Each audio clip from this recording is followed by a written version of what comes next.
Steve King and Johnny Putman, and for Dave Flyer at WGN, that there is a very short list of shows where we have seen every single episode of the show, but anytime it is in reruns, we watch the episode again. And it's in reruns all the time. Yes. So, yes, we've seen them many, many times. Right now, we're joined by Jessica Radloff. Jessica is the senior West Coast editor at Glamour Magazine. She covers all things entertainment, but she is the author of a book that's coming out next week. It's The Big Bang Theory, the definitive inside story of the epic hit series. Jessica, good evening. Thanks for joining us on WGN. My pleasure. Thank you both for having me so much. I love Chicago. I wish I could be there to do this interview with you all in person. Well, you are a St. Louis girl, aren't you?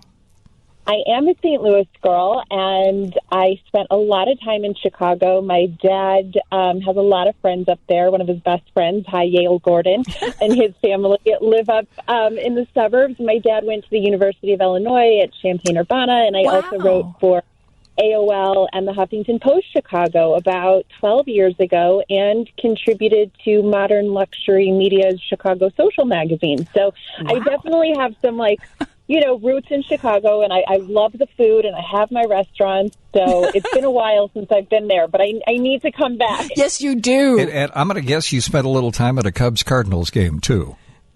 I have. I definitely have been to. I mean, listen, even though you know where my loyalty lies in terms of baseball, I have to say I love Wrigley Field. There's just nothing else like it. I've also seen the White Sox play, but there's nothing like Wrigley. You just love that history and everything. So. But yeah, diehard St. Louis Cardinals, and please, I hope no one turns off the radio at this No, we're not going to hang up on you. I'm sorry. I think we've lost our phone connection. Something happened. Gosh. We're actually White Sox fans, so you're in good company, so relax. Okay. I was tickled. I was so happy when I saw that you had written the book and that we were able to connect this past week. Do you get goosebumps when you hear the theme song? Because I do, because I'm like, because I know I'm going to get some good entertainment. It never lets me down. I don't care what time of day or night I tune in. How about you? Oh, well, you're going to think I'm a total idiot right now, and I hopefully will not come off that way. But as I was sitting here and all of a sudden the theme song started playing, for a second I forgot that I was going on your show to do a segment on Big Bang. And I actually thought, oh, my God, they're playing the Big Bang theme song. I love this. And I'm like, no, you idiot. It's because you're about to talk about the show. But you know what? I'm so tired. I've been literally pulling 18-hour days for 2 years between Glamour and this book. So no wonder that comes on. I'm like, oh, that's ironic. And I'm like, no, you idiot. They're playing it for you in the book. Well, were you there when the show debuted 15 years ago this month? Were you on board and just loving the show from the beginning? Because I'm going to be honest with you, we were a few years late, but we've since caught up many times over. And it was one of our producers, Dan Shagru, who said, you've got to watch this. And we thought, okay, we'll watch it. And wow, what have we been missing? And we went back to the beginning. And so were you there at the beginning?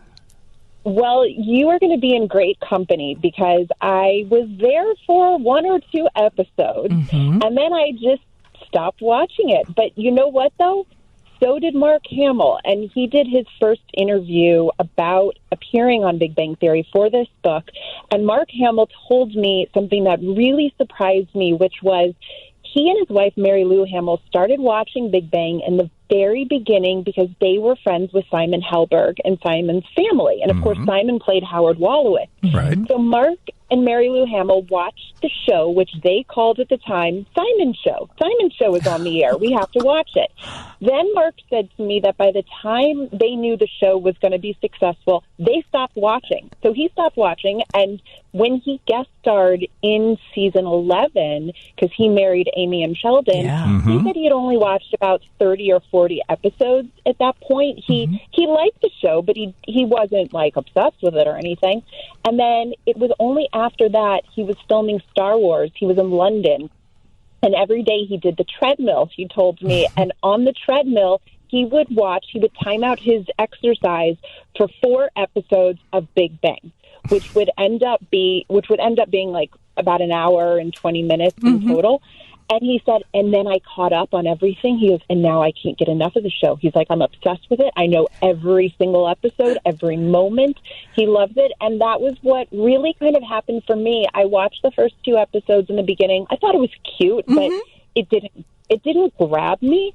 And then about 3 or 4 years later, I started to really get to know the cast because I would interview them at, the Emmys or the Golden Globes or the SAG Awards. So I got to know them as people before I really did as these characters. And one time, just so happened, in about 2011, 2012, I was sick in St. Louis over the holidays. My parents said to me, my mom said, your father and I just started watching The Big Bang Theory. It is hysterical. And I was so sick, stomach flu. I was like, I don't care. Put whatever you want on the TV. I'll watch I'll watch C-SPAN right now. So they did, and I honestly thought, I was like, this is the funniest show. I get it now. And my mom was explaining the characters, and so much of it is character-based humor. Yeah. From that point on, I started going back and rewatching episodes and then covering the show for Glamour for us because it really was one of those shows that our readers were addicted to from the beginning. And I believe, I can't prove this, but what I was told that was by the time Big Bang went off the air, it was the most popular show among women. Wow. Which I think surprised a lot of people because it didn't start off that way, certainly. It was 4 guys and 1 girl, but it really balanced and evolved throughout the years. And with the addition of Mayim Bialik and Melissa Rauch, it became a really relevant, timely, and hilarious sitcom. But I gained greater appreciation as it went along. So I was like you all. I wasn't quite there in the beginning, which I hate to say, but we're in good company because so is Mark Hamill. Jessica Radloff wrote the book, literally The Big Bang Theory, the definitive inside story of the epic hit series. It comes out next week. Stay with us. We'll come back with Jessica on WGN. That's a favorite episode of mine. Yeah, that's The Big Bang Theory. That was the anniversary of their first date. As that's playing, I'm seeing everything. Everybody in the cast was involved. Jessica Radloff is the author of The Big Bang Theory, the definitive inside story of the epic hit series. Book comes out next week, and this is I guess I was right, Jessica? It came out 15 years ago. I mean, it started 15 years ago, hit the ground in October, and it's just been a part of my life all that. Partly personal, that was, in fact, my favorite episode of The Big Bang Theory, the anniversary of the first date. How about you? Well, I'm going to tell you a secret about that episode. It was the first anniversary for Bernadette and Wallowitz, as you're referring to from that episode. And Melissa Rauch, who played Bernadette, she was telling me that she was actually, those were real tears. She was crying in that scene as they were singing because she was a fan of the show before she came on. She joined in season 3, and she just couldn't get over the fact that here she had the cast, basically, of course, in their characters, singing this song. So those are real tears in that episode for her. And that song in particular was written by Ricky Lindholm and Kate Micucci, who guest starred on Big Bang. Kate Micucci played Lucy, Raj's love interest, and Ricky Lindholm, Ramona Nowitzki, who of course tried to come on to Sheldon.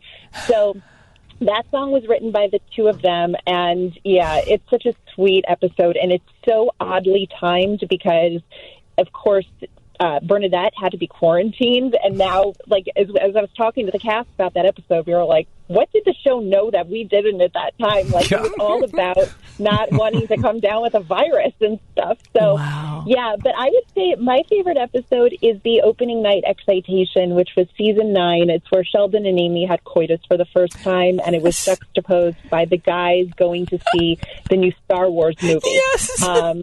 That was my favorite. So, there's still 279 episodes. I mean, it's hard. We'll be here till tomorrow morning. Yeah. And I've got so many favorite episodes. One of them, I think The Big Bang Theory had one of the best ending episodes of any show that's ever been on TV. In my world, it's right up there with the Bob Newhart show. Yeah. How that show ended. Yes. 1,000%. And Bob Newhart's in the book, too. He did an interview for it, and that was really, really sweet. But I agree. It was one of the most perfect endings that you could ever have. And we do a whole chapter on that episode as well, which was really fascinating to kind of go back and relive it. With all, you guys are such big... Go ahead. No, I just said I love that you guys are such big fans. That makes me so happy. Well, with all of your fascination with Big Bang, was there anything as you were putting together the book, what surprised you? We don't have enough time. We'll be here till next spring training. I'm going to be honest with you. There was so much that I didn't know that shocked me. And in all fairness, a lot of it actually shocked the cast and the producers. They did not know. I will kind of tell you a little spoiler without giving away too much. But somebody else got the role of Howard Wolowitz before Simon Helberg did. And that was something that was unbeknownst to Simon Helberg until we started doing the interviews for the book. Really? That was quite a shock.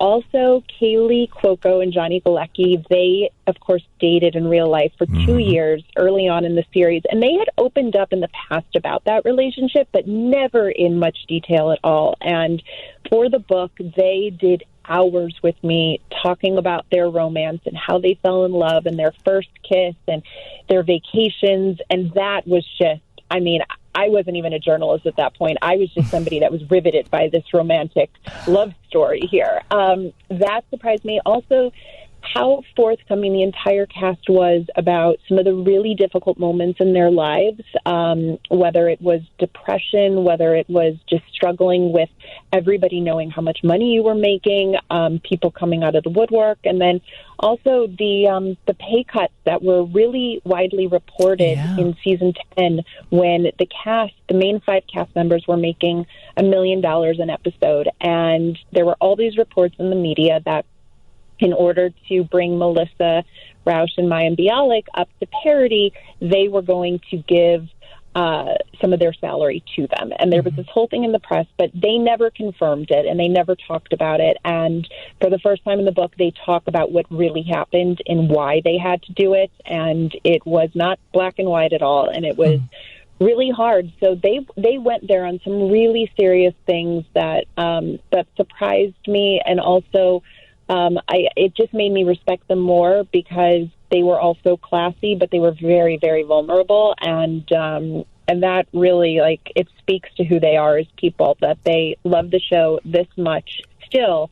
And they wanted to spend so much time talking about it because you can't blame any of them if they wanted to not talk about and do a deep dive into a show that only went off the air 3.5 years ago. But they did. They gave me so much, and I am so grateful for that. In a funny way, it kind of sounds like talking to you about the book was a way for them to all decompress, even a couple of years after. Kind of cathartic the for show them. ended. It's so true. And you know what's funny is that Jim Parsons and I did over 20 hours of interviews together for the book, and we called it our sessions. It really was therapy. And he gave me the nicest quote for the back of the book where he says that talking to me for it was a version of therapy that he did not know he needed. And I thought that was really remarkable because, you know, Jim was basically the catalyst for the show coming to an end. He didn't intend for the show to end just because he was leaving. He knew that he knew the show probably wasn't going to continue on without him, but he also didn't expect it, you know, to end. And you couldn't blame him if he felt that he wasn't ready to open up this way because it's been not long at all. You couldn't blame him if he was not ready to revisit Sheldon, you know, and wanted to kind of shed that layer. But he was so open and truly just talked so in depth and eloquently about playing this character in this role and what he went through over 12 seasons. And I don't think he gets enough credit for how remarkable it was that he gave 12 years of his life to play a character. I don't know any other actor who got the accolades that they did, who gave so much of their time. I mean, 12 years of playing Sheldon Cooper. That 1 year is hard enough, you know, but 12, like that's something. And the fact that he really did want to go there and talk about this role. And he was even sad when we were done. He was like, I want to keep going. And I said, I would love to keep going. I will do every fake interview with you that you want, but I have a book I got to put together. Like, and his mom also did interviews for the book because she plays into so many wonderful, sweet stories about his success and what that was like to watch her son just blow up. So she did interviews, which was really sweet, and you really get to understand what that family went through because this changed their life.